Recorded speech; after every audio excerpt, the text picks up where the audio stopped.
할렐루야. 우리 처음으로 우리 전교인 온라인 예배 드리는데 우리 모든 예배 드리는 처소마다 또 예배위원 각자마다 하나님의 지혜와 능력과 은혜와 평강이 충만하게 임하시기를 간절히 축원합니다. 한 부잣집이 불에 탔습니다. 집과 재물이 타들어가는 것을 보고 온 식구가 발을 동동 구르며 울며 안타까워했습니다. 그때 멀리서 거지 부자가 이 광경을 지켜보고 있었어요. 불구경을 하던 거지 아들이 말합니다. 아버지, 우리는 불탈 집도 없으니까 걱정이 없어요.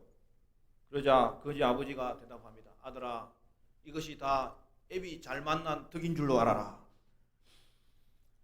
여러분, 이것은 하나의 이야기겠지. 어떻게 살 집이 없는 것이 그게 축복이 되겠습니까? 그러나 성도에게는 이 땅에 살고 있는 장막터가 무너질 때에도 하나님이 주시는 영광스러운 집이 있는 거예요. 하나님은 우리에게 주실 이 영광스러운 성을 준비하고 계세요. 그냥 단순한 집도 아니에요. 그리고 마지막 날에 그것을 성도 여러분에게 허락해 주실 것입니다. 이것이 바로 새하늘과 새 땅을 펼쳐놓으시고 거기에 내려주시는 여러분 아름답고 거룩하고 영광스러운 성, 새 예루살렘이죠. 우리는 이제 역사의 절정에 이르렀습니다. 그것은 하늘과 땅이 완전히 새롭게 변화되는 것입니다. 우리 1절 2절 말씀 같이 읽어볼까요? 1절 2절 다 같이 시작. 또 내가 새 하늘과 새 땅을 보니 처음 하늘과 처음 땅이 없어졌고 바다도 다시 있지 않더라. 또 내가 보매 거룩한 성 새 예루살렘이 하나님께로부터 하늘에서 내려오니 그 준비한 것이 신부가 남편을 위하여 단장한 것 같더라.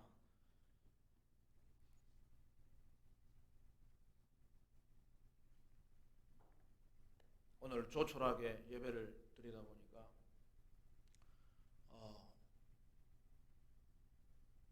제가 미국서 박사과정 받을 때 그때 그 클래스가 딱 12명이었거든요. 그 예배가 생각나요. 예배도 드리고 강의도 듣고 또 교제하고 그렇게 했는데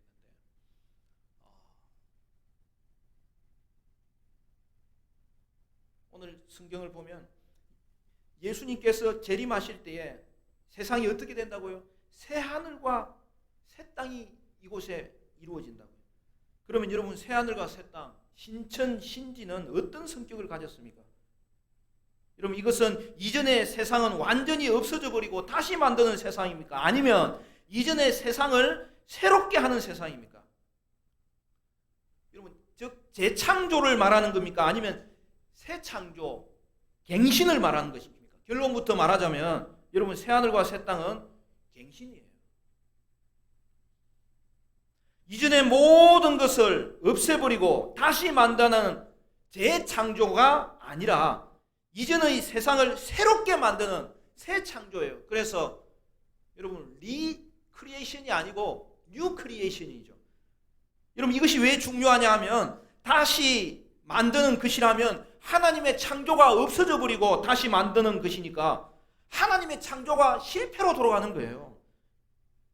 그러나 그게 아니라는 거죠. 신천 신지는 창조가 타락했지만 그것을 완전히 없애는 것이 아니라 그것을 완전히 새롭게 변화시키는 것이에요. 창조가 타락으로 말미암아 왜곡되었어요. 그럼에도 불구하고 하나님은 그것을 없애지 않으셨어요. 그리고 이 땅을 보존하신 이후에는 그 창조가 마지막 날에 본질적으로 완전히 새롭게 되도록 결국 창조의 완성이 새하늘과 새 땅으로 만들어질 것을 보여주고 있는 것이죠. 여러분 그러니까 우리 하나님의 그 계획하심과 그 계획하심을 이루시는 하나님의 이 섭리가 얼마나 오묘합니까? 그래서 새 창조는 갱신입니다. 우리가 이것을 결코 잊지 않아야 됩니다. 오늘 우리의 삶과 하나님 나라의 완전히 변화될 삶은 그래도 연속성이 있다는 거예요. 그렇지만 완전히 변화되기 때문에 불연속적이고 하나님이 이루시는 새하늘과 새 땅이라는 데 있어서는 천지가 없어질 정도로 완전히 다른 세상이 될 것이라는 것을 보여주고 있는 것이죠.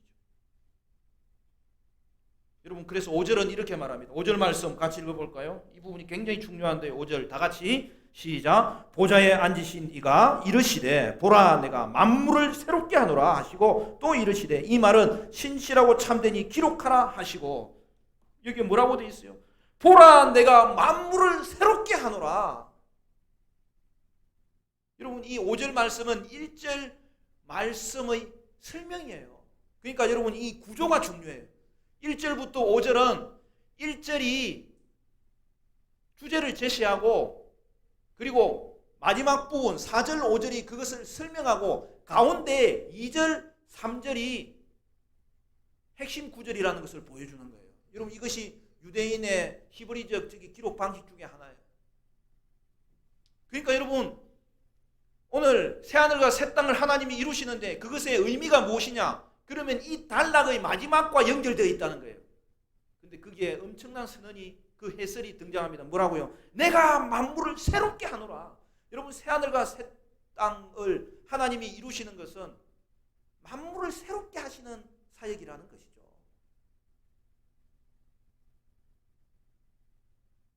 그러므로 여러분, 이 땅에서 우리가 신앙생활을 하는 것은 그날에 하나님께 드릴 예물이 되는 거예요. 그렇지만 이 땅은 완전히 새롭게 하지 않으면 안 되는, 이 땅 그대로 쓸 수 없기 때문에 새하늘과 새 땅으로 완전히 변화시켜 주시는 것은 온전히 하나님의 일이죠.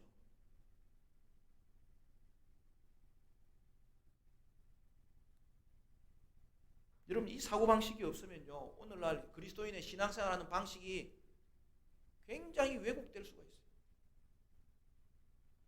새하늘과 새 땅은 하나님이 전적으로 이루십니다. 그러나 그날에 하나님은 우리가 신앙생활을 하면서 주님 앞에 눈물 지은 것, 하나님 일에 충성한 것, 그래서 만국이 그것을 가지고 주님 앞에 나오는 장면을 우리는 새하늘과 새 땅과 함께 연관지어서 볼 수 있는 거죠.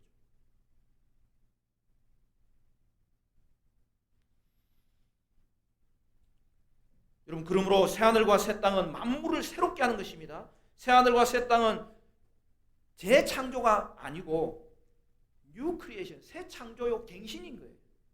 그러니까 구조가 어떻게 된다고요? 1절과 5절이 짝을 이루는 거예요. 같은 내용을 말하는 거죠. 그리고 중심에 2절, 3절이 특별히 있고요. 그 중심 내용은 뭐예요? 새 예루살렘이라는 거예요.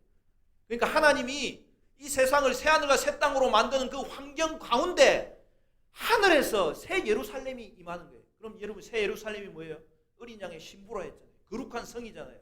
바벨론과 비교되는 그러한 어린 양의 신부, 교회를 말하는 거예요. 여러분, 그러니까 요한계시록의 절정은 뭐냐? 새 예루살렘이에요. 그 말은 무슨 뜻입니까? 요한계시록의 절정은 교회가 완성될 것을 보여주는 거예요. 성도의 구원이 완성될 것을 보여주는 거예요. 새 창조는 하나님의 나라가 영광의 나라로 완성되는 거예요. 새 예루살렘은 성도가 받은 구원이 완성되는 거예요. 그래서 여러분, 예수님의 재림에서 이루어지는 새하늘과 새 땅은 현재의 하늘과 땅이 완전히 소멸되고 다시 만들어지는 게 아니라는 것을 분명히 아셔야 됩니다.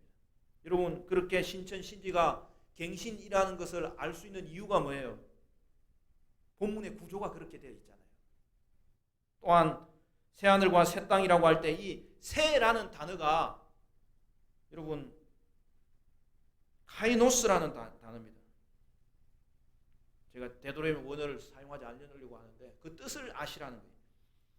그러니까 여러분, 이것은 시간과 기원의 새로움을 말하는 네오스라는 단어가 아니고 본질이 질적으로 새롭게 되는 카이노스라는 단어예요. 새하늘과 새 땅은 기존에 없는 것을 만드는 것이 아니라 기존에 있는 것이 질적으로 완전히 새롭게 되는 상태를 말합니다. 또한 사도 바울도 이것을 고백하였고 그날을 바라봤다는 것이죠. 로마서 8장 21절 말씀입니다. 그 바라는 것은 피조물도 썩어짐의 종로로 단 데서 해방되어 하나님의 자녀들의 영광의 자유에 이르는 것이라. 지금 모든 피조물이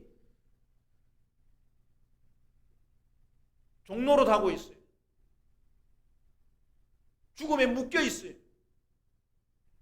왜 그렇게 된 것입니까? 대표인 인간의 죄로 말미암아 썩어짐의 종로로 가는 것이죠. 그렇지만 교회의 구원이 완성될 때에는 이 땅도 현재의 부패에서 해방되고 완전히 새롭게 구속함을 받는 거죠. 또한 이것도 앞에서 이미 말했지만은 현재의 하늘과 땅이 완전히 소멸되고 전혀 새로운 하늘과 땅을 창조하셔야 된다면 하나님의 창조가 실패로 돌아가고 사탄이 승리한 것이 됩니다. 그러나 그렇지 않아요. 사탄의 유혹으로 말미암아 인간이 타락하였지만 하나님은 그들에게 이루어진 이 타락이 멸망으로만 끝나지 않도록 하나님은 역사하셔서 타락한 아담을 용서하시고 그를 구원해 주실 방도를 허락해 주심으로 결국 하나님의 본래 계획은 완성이 되는 거예요. 저는 성경의 이 놀라운 하나님의 계획과 그의 완성을 이루심을 바라볼 때 가슴이 뛰지 않을 수가 없어요. 그리고 그것을 붙잡고 이 땅을 살아가는 우리의 삶의 모습이 어떠해야 될지를 생각할 때 하나님이 우리를 찾아오실 때에도 대낮같이 환하게 찾아오셨지만 믿음으로 사는 자의 길을 하나님이 어떻게 축복하시고 열어가시는지를 보여주는 것이죠. 이 땅에는 어려움이 많아요. 고난이 많아요. 죽음의 정상들이 일어나는 타락된 세상이에요. 그러나 그럼에도 불구하고 하나님의 계획은 인간의 타락에도 불구하고 그것이 실패가 되도록 하나님이 내버려 두지 아니하시고 하나님이 주관하세요. 지금도. 결국 어디까지 이루시는 거예요? 새하늘과 새 땅을 이루심으로 말미암아 그 창조가 하나님의 영광스러운 나라가 되도록 변화시키는 것이죠. 그리고 그곳에 새하늘과 새 땅의 환경 가운데 새 예루살렘, 우리가 거할 그 성을 이 땅에 내려주시는 것이죠. 여러분, 이것이 요한계시록의 결론입니다. 그러므로 타락한 인류와 피조물을 새롭게 구원하심은 하나님의 최종 승리를 보여주는 것입니다. 또한 이것은 신자의 부활과 관련해서 설명할 수도 있어요. 성도는 몸이 부활할 때 어떤 몸으로 부활하는 겁니까? 그것은 예수님께서 이 땅에서 부활하셨을 때 벽이 있음에도 불구하고 벽을 통과해서 들어오셨던 것처럼 여러분, 우리의 몸은 그 몸을 가지되 전혀 다른 차원의 몸으로 변화된다는 것이죠. 따라서 새하늘과 새 땅을 생각할 때 이것은 현재의 하늘과 땅의 연속이면서도 불구하고 불연속이라는 거예요. 그러면 새하늘과 새 땅에 어떤 사람이 사는 것입니까? 새하늘과 새 땅에 살게 될 사람들은 구원받은 성도들입니다. 그것이 정확하게 새 예루살렘을 의미하는 거죠. 그러므로 사랑하는 성도 여러분, 여러분은 새 창조의 세상에서 완성된 교회의 모습으로 살아갈 것을 여러분 기대하심으로 험한 세상 가운데서도 위로받으시고 믿음으로 사시기를 주님의 이름으로 축원합니다. 그날의 성도의 구원은 완성됩니다. 저는 그것을 생각하면 지금이라도 그 천국에 이르고 싶지만 하나님의 주신 사명이 있으면 그 사명을 위해서 오늘 이 땅을 한 걸음 한 걸음 살아갈 때 주님께 합한 그 문화를 이루고 주님께 합한 우리의 삶을 이루어서 그것은 하나님 나라에 온전히 삽입되는 것이기 때문에 그걸 또한 붙잡고 살아가는 것이죠. 여러분 4절을 보십시오. 4절 말씀 다 같이 읽습니다. 4절 다 같이 시작. 모든 눈물을 그 눈에서 닦아주시니 다시는 사망이 없고 애통하는 것이나 곡하는 것이나 아픈 것이 다시 있지 아니하리니 처음 것들이 다 지나갔음이러라. 할렐루야. 여러분 같이 읽자 할 때는 집에서도 같이 읽으셔야 돼요. 여러분 보세요. 더 이상 성도 여러분에게는 눈물과 사망과 슬픔과 질병이 없게 될 것입니다. 이는 우리를 눈물 흘리게 했던 악의 권한이 파멸되었기 때문에 당연히 일어나는 현상이에요. 하나님의 구원이 완성되므로 여러분 언약도 완전하게 성취됩니다. 언약의 핵심이 뭐예요? 그리스도와 우리가 완전한 연합을 이루는 거예요. 하나님은 나의 하나님이 되시고 우리 가운데 거하시고, 우리 가운데 거하시기 때문에 빛조차도 그 빛을 잃어버리고 성전도 더 이상 있지 않을 것이고 하나님이 우리와 함께 하심의 온전한 연합에 이루어지는 것, 그것이 성취된다는 것이죠.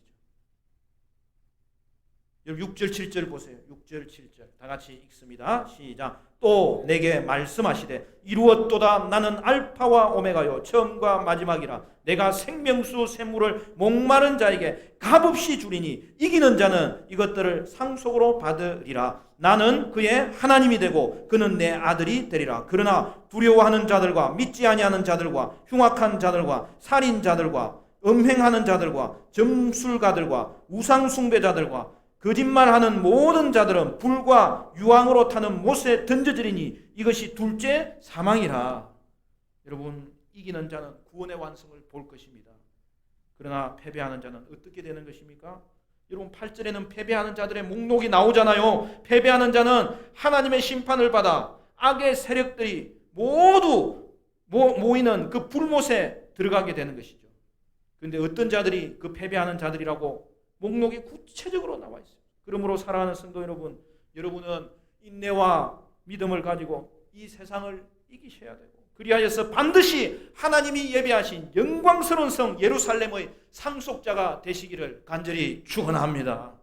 백종원의 골목식당이라는 프로가 한 번씩 보면 재미가 있어요. 근데 거기에 그 제주도에 연돈이라는 돈가스 가게가 소개된 적이 있습니다. 원래는 서대문구의 포방터 시장에 있었는데요. 거기 연돈이라는 가게가 백종원의 그 골목시장 프로에 나왔거든요. 그래서 그 백종원의 지도를 잘 받아가지고 장사가 얼마나 잘 되는지.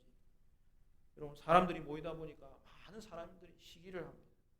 복잡해지고 소음이 심하다고 계속해서 민원이 들어와서 이사를 가지 않으면 안 되는 상황에 이런 것이죠. 그때 백종원의 권유로 제주도에 있는 그 백종원 소유의 건물에 이사를 하게 되는데 거기서도 대박을 터뜨리는 거예요. 하루에 100인분만 10시부터 이제 문을 열어서 파는데 벌써 그 줄 선 사람한테 표 주면 끝이 나버립니다.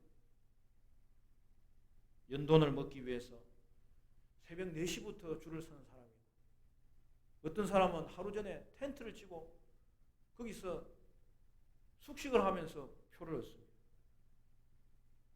텐트에 자는 것이 불편하지만 연돈을 먹을 수 있다는 그 기대감으로 그들은 기다리는 것이죠. 저는 이것을 보면서 천국을 생각했습니다. 사랑하는 성도 여러분, 오늘날 여러분의 삶도 이 땅에서는 텐트 치고 사는 것과 같습니다.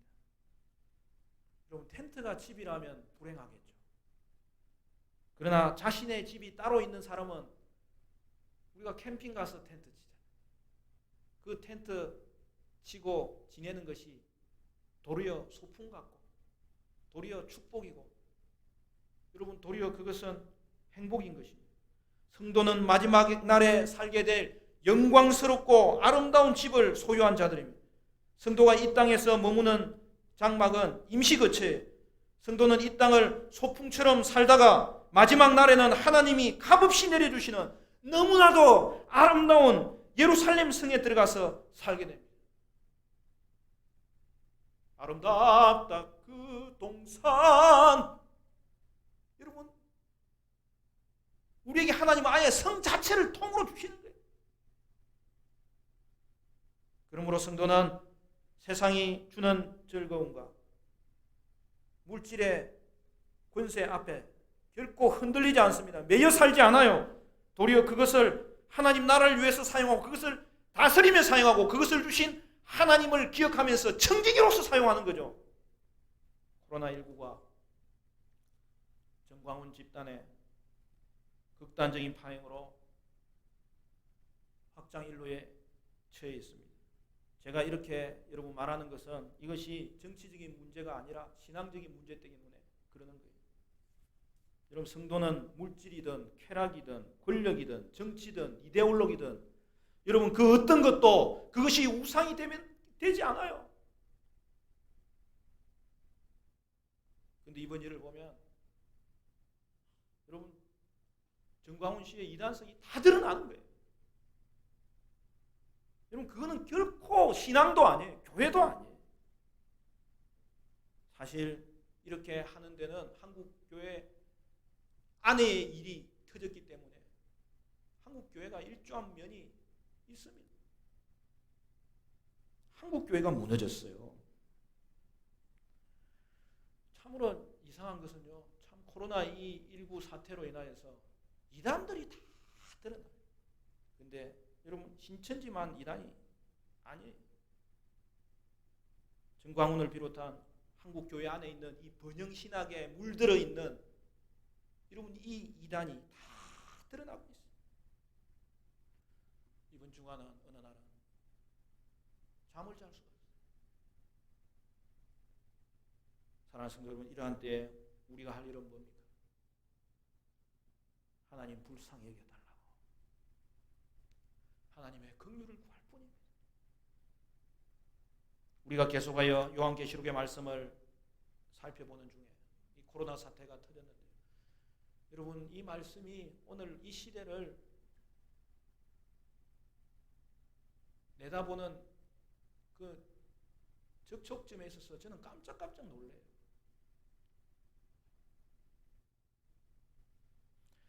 여러분 예수님을 닮지 않은 교회나 성도라면 이미 끝났다는 거예요.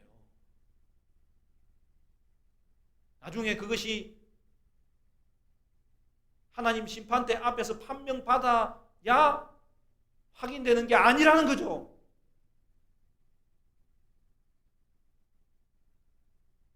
팔 절 말씀이 그겁니다. 8절 말씀에 보면 여러분 패배하는 자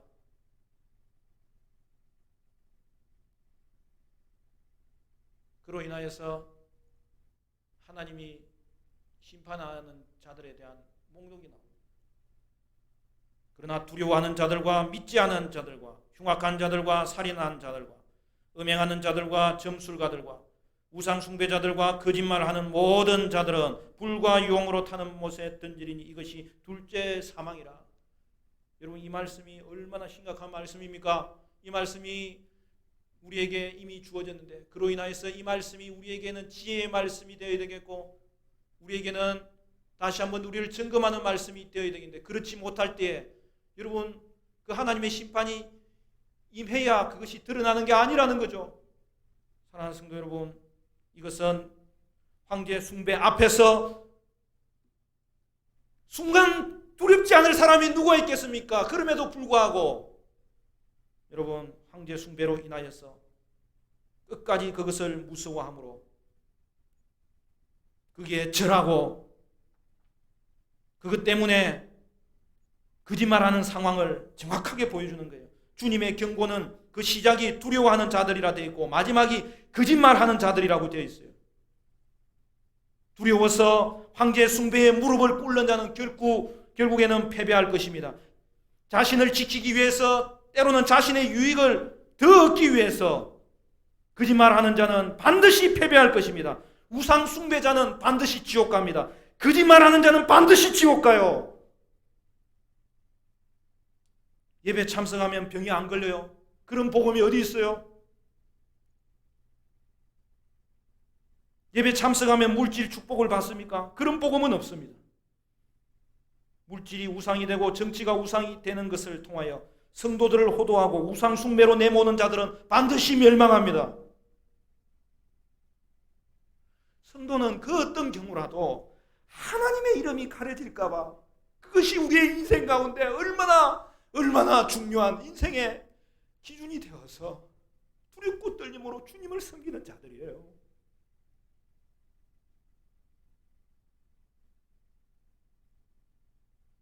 그 두려움이 없다면 오히려 세상을 두려워하는 것이고 자기의 유익이 없어질까 봐 두려워하는 것이고 자기의 주장이 하나님의 주장과 대치되는 것이죠.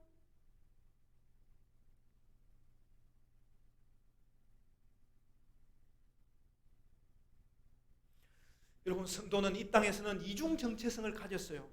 이 땅에서는 성도는 고난받는 자예요. 그러나 또 한 가지는 뭐예요? 이 땅에서 성도는 하나님이 끝까지 보호하시는 자입니다.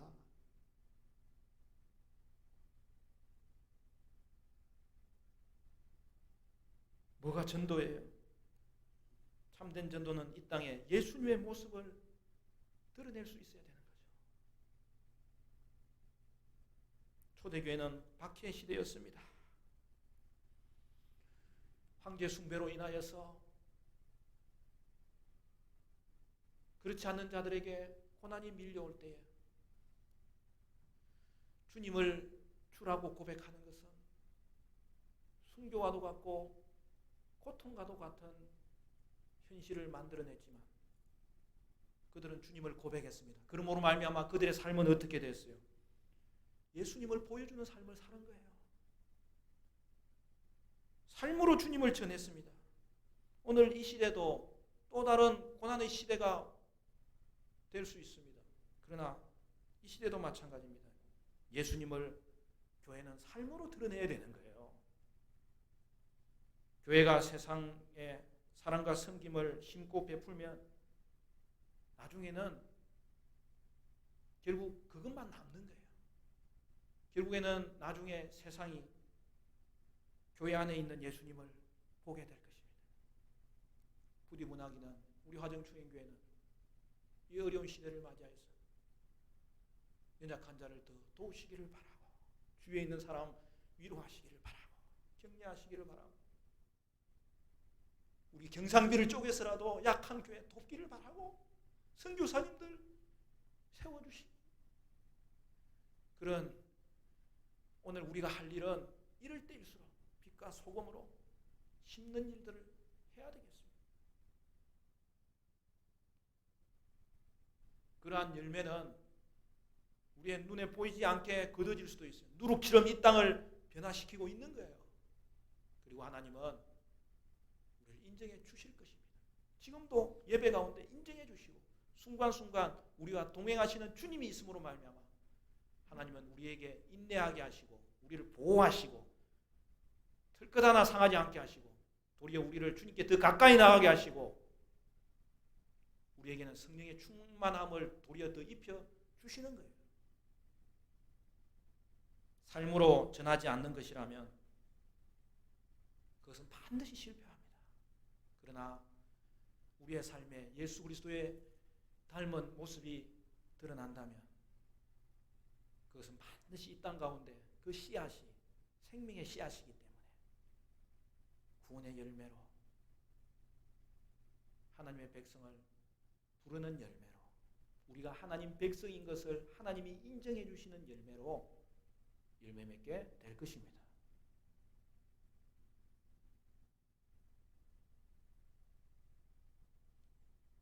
지금은 우리가 고난도 받고 하나님의 보호도 받는 이 이중 정체성을 가졌지만 여러분 오늘 보십시오. 새 예루살렘에 대한 강해는 이제 9절부터 더 구체적으로 이어집니다만 오늘 새 예루살렘의 모습을 이야기해 줬잖아요. 하늘에서 내려오는 거예요. 그 하늘에 있는 천상에 있는 교회가 땅에 있는 교회와 합쳐질 때 그때 여러분 그때에는 우리의 고난받는 특징들은 다 사라지고 그날에는 영광스러운 교회만 남게 될 것입니다. 이것만이 성도에게는 소망이고 오늘 우리에게 주시는 위로고 그리고 하나님의 계획이 이루어지시는 그 놀라운 은혜의 시대를 바라볼 때마다 가슴 꿈틀거리면서 그것을 이 땅에서도 조금이라도 좀 드러내서 보여주면서 이 땅 사람들에게 예수의 삶을 예수의 섬김을 예수의 사랑을 심는 자로 쓰임받게 되는 것이죠. 말씀을 맺겠습니다. 사랑하는 성도 여러분, 여러분은 오늘도 하나님의 긍휼을 구하시기를 바라고 영광스러운 새 창조와 새 예루살렘의 소망을 가지고 믿음으로 인내하시기를 바라고 섬김의 직분을 다하시기를 바라고 그리하여서 기필코 이 땅 가운데서 전투하면서도 승리하는 교회로 쓰임받는 신실한 주의 백성들 되시기를 주님의 이름으로 간절히 축원합니다.